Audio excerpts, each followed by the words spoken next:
All guests on ZASLOW Show 2.0 brought to us by the official beer of the program. You know, we're talking Johnny Cuba, European roots with that Caribbean soul, a refreshing German lager in a can. Pick up a six-pack of Johnny Cuba yourself. That's how you get ready for the game tonight. The Panthers looking to close out the Bruins. Make sure you always drink responsibly. And don't forget Johnny Cuba's mantra, stay tranquilo. Joining us now, Florida Panther great Ed Jovanovski as the Panthers get set. A closeout opportunity tonight, Game 5, 7 p.m., Amerant Bank Arena. Ed, always appreciate your time. Thank you so much for joining us. So think about this, the way this franchise has, they couldn't accomplish anything for so many years, and now they're a game away from the Eastern Conference Finals, and it just kind of feels like, yeah, this is exactly what they're supposed to be doing. Yeah, you're right, Zaz. Thanks for having me on. And, you look at this team, and we talk about it at length, just the process, right? How this group has been put together, drafts, being patient, working with your core, building around the core, and adding pieces to complement each and every one. And it's paying off. I mean, they're a team that's, year in, year out lately, have been right there. They have had great teams. And it's almost kind of what we expect out of this group, especially what we saw last year. I know it wasn't the greatest start to the year, but they figured it out heading into the playoffs, scratching and clawing to get in. And we saw what the real Panthers, are about. And, this year, kind of right from the get-go, not too many hiccups, pretty consistent group. And now heading into the playoffs, man, you look at them, they're so dialed in, they're so deep, and they're very difficult to play against. Ed, when Coach Paul Maurice talks about how it's a special group in that dressing room, the way that they play for each other, they love each other, they enjoy being around each other. Is that just a thing that every coach says when we get to this time of year, if you're still playing? Or is that do you notice when you're part of that kind of group, do you notice that that's a real thing? You notice it. And I've been on teams where I can say that, where, the guy next to you will do whatever it takes for you. And I think that's, in a sense, when you have that tight-knit locker room, everyone is putting their own personal things aside and playing for the team. And I think that's what, at the end of the day, what it comes down to, what the coaches are talking about, close-knit group. A lot of teams, when you say, for example, go on the road, there's a handful of guys that go here, handful of guys that go there. But I've been on teams where we all go together. And I have the feeling that that's this group. When things aren't going maybe well, everybody, let's get up, let's go for a beer, night before the game on the road and just get together and stuff like that. And I think you need that in your locker room. You can't have one guy pulling one way on the rope and you got 18 guys going the other way. I think it's important that everybody's on the same page. And for the most part, I think that's what he means when you have a close-knit group. Everyone's on the same page. Everybody going for, trying to accomplish the same goal. And everybody cares for each other. And you don't have guys that are not playing, that are sourpusses, that are looking, hey, I should be in the lineup. If you win, as you know, in every sport, everybody benefits. And I think that's what this group realizes, and they got something right at the tip of their fingers that they can accomplish here. What happens on a day like today? So the team is back home. Obviously, when you're on the road for a couple games, you're isolated, you're in the hotel. It's probably a little bit easier to stay focused. But on a day like today, now the team has been home for a couple of nights. What's going on today for them to make sure that they stay focused and ready for tonight? I don't think it's that hard when you look at kind of what's ahead of you. Obviously, some teams do it when you're at home the night before you're going into the hotel. I'm not sure if the Florida Panthers... The Bruins were doing that, I guess, the couple and games. I've done it both ways. And I think as you get older, you just want to be, you want to be home in your own bed, and you don't want to change up too many things. But I think for the guys, I think they all realize kind of what's at stake. I mean, obviously, guys with kids, you try to do your best to stay focused. So, like I said, I don't know what their plan was night before a game, what they did. I know they stayed over in Boston, flying back the next day. So if you are going to the hotel, you're not really seeing your family much at this time. But I think the families recognize that, how important these games are, and it's a sacrifice they make. But I think just, kind of it's more so, you're getting your rest, obviously. You're doing your pregame skate, and then you're taking your nap. And that when you get up from your nap, it's focus time, and you're heading to the rink with the mission to go out there and get the job done. And I think that's, what the players are really thinking. I don't think you can say it's just another game, and it is. But it is a closeout game. We all know the fourth game is always the toughest one to win. And you're going to get the best out of Boston here, tonight. So I think you just got to shift at a time. The old analogy all the time. You hear it all the time. Shift at a time, period at a time, and see where the chips lay at the end of the night. So, Ed, I'm obviously super biased. I'm all riled up every single game because I feel like the Bruins are trying to do dirty stuff.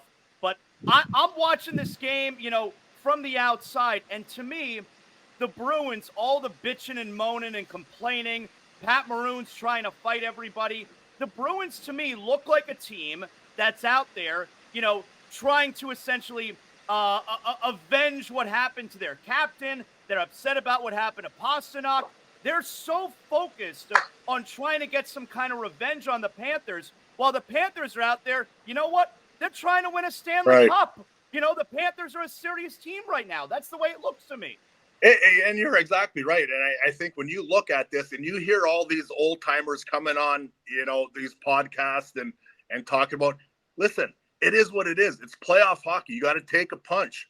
Yeah, so be it. It was your captain, and you want to beat a team. You want to beat them on the scoreboard.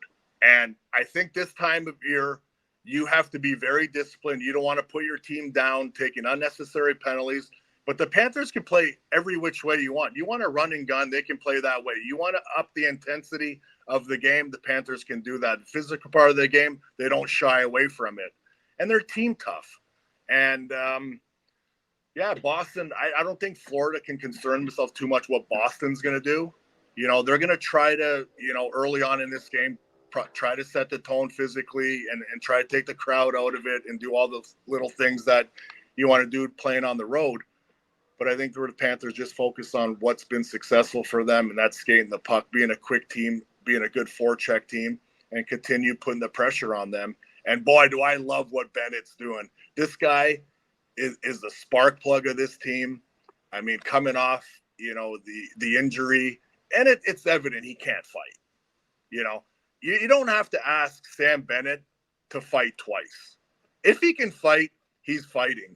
But it's obvious he's nursing something, and he can't do that. But I don't mind this team playing team tough and sticking up for themselves and let Boston, get kind of preoccupied with other antics on the ice. It's really rare, though, right, in the Stanley Cup playoffs to fight. You don't want your guy out for 5 minutes. I mean, shit, Jovo, I remember you were a kid in 1996. We all for 6 games, we wanted you to fight Eric Lindros, Right. But you never dropped the gloves, I assume, because hey, I can't be out for 5 minutes, and that plays a part here in the playoffs, right? It's so rare for there to actually be 2 guys who drop the gloves, right? It is rare, but it does happen. But I don't mind if Pastrnak wants to come out and fight Matthew Tkachuk, you take that trade. You've got 2 superstars that are off the ice. It is what it is. But you're not looking to fight Pat Maroon. Pat Maroon is a well-respected, guy around the league. He's tough, and you hear his interviews. It's not like he's not trying, to get someone. There's no takers. Why fight Pat Maroon? Going up to, I don't know who he was talking to at the start there, to fight. You want Pat Maroon on the ice, and no disrespect to him, but he's that fourth-line energy guy that creates room for his teammates. But you just want to go out there and play and not get worried, tied up into that nonsense. I think you can do it behind the scenes a little bit to continue getting under the skin of Boston, and that's been very effective. But this team just continues out and plows through things and just work hard. But you don't want to put your team in jeopardy. And and also getting hurt. You get tangled up into these fights. You don't know what can happen, especially with these head injuries nowadays. You just want to be careful. But I don't think anyone's shying away from, being a possibility out there. I think you just want to play between the whistles here. What was Marchand expecting when at the face-off of Game 3, he's challenging Barkov? Yeah, I'm sorry. That's who it was. That's who it was when I saw him. Like, okay, like Marchand hasn't dished out his fair share throughout his career, and he's that energy player, and that's what makes him so damn good, because he touches so many facets of the game. He has that edge. He can score. He can beat you. He's a game breaker. Listen, it was a hockey play at the end of the day, and it was missed, and you move on. So give me some thoughts here on, the Bruins are angry. There's a lot of controversial plays. What did you make of the Bennett goal that held up? The cross-check, Swayman, were you surprised that Toronto did not overrule it? Did they make the right call there? Because I'll tell you, Ed, I watched the replay. That was a love tap. I thought Sam Bennett barely touched him. That's what I was thinking, Zaz, too, is it wasn't a blatant kind of, one of those. It was more of a guided push where it wasn't, egregious in that point.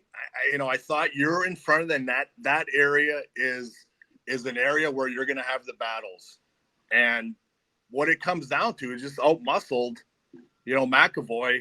I think it was McAvoy in front of the net, and then it ended up bouncing to him. I think it was Coyle. It was Coyle. And listen, it goes on his stick, and it ends up being a huge goal.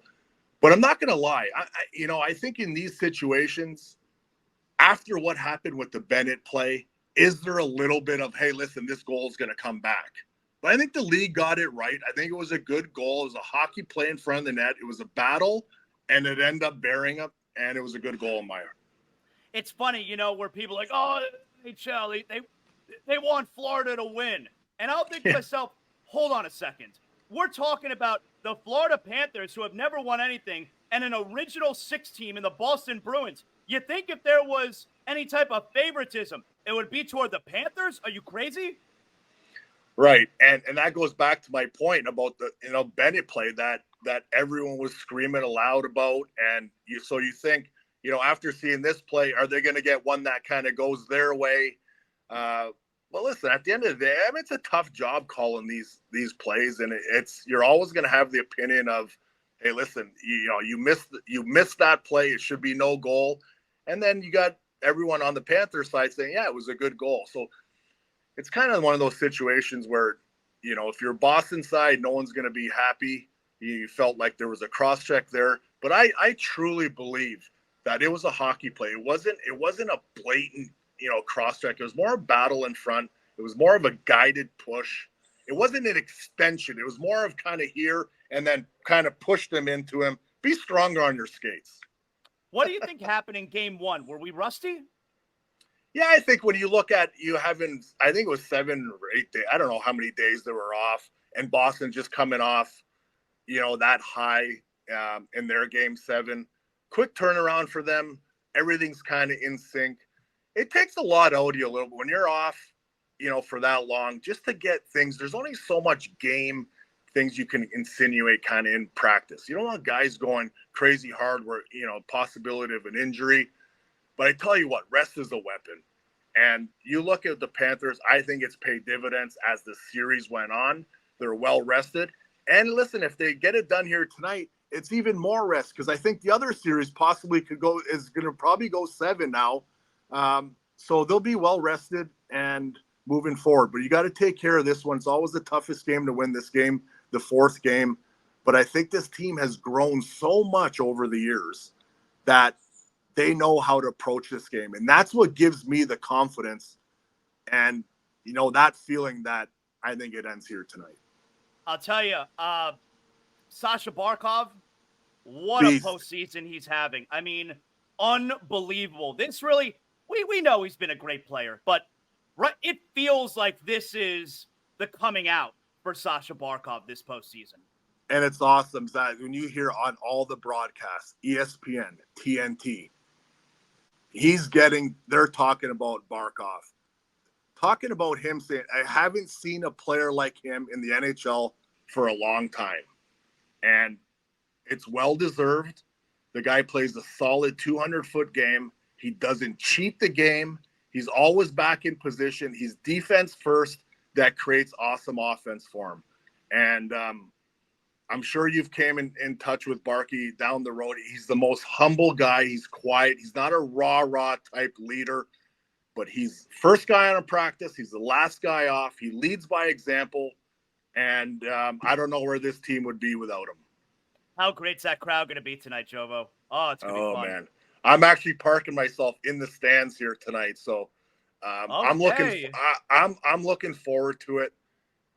This crowd, it's become so electric and so fun to be a part of with the towels.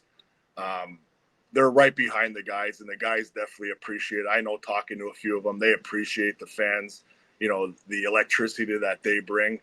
So I'm pumped for tonight. Oh, it's going to be so great. Jovo, enjoy the game tonight. That's cool that you get to experience it as a fan, of course. Excellent job. Always love having you on the show. Thanks so much. All right, Zaz, anytime, pal. Hopefully we do it next round. Yes.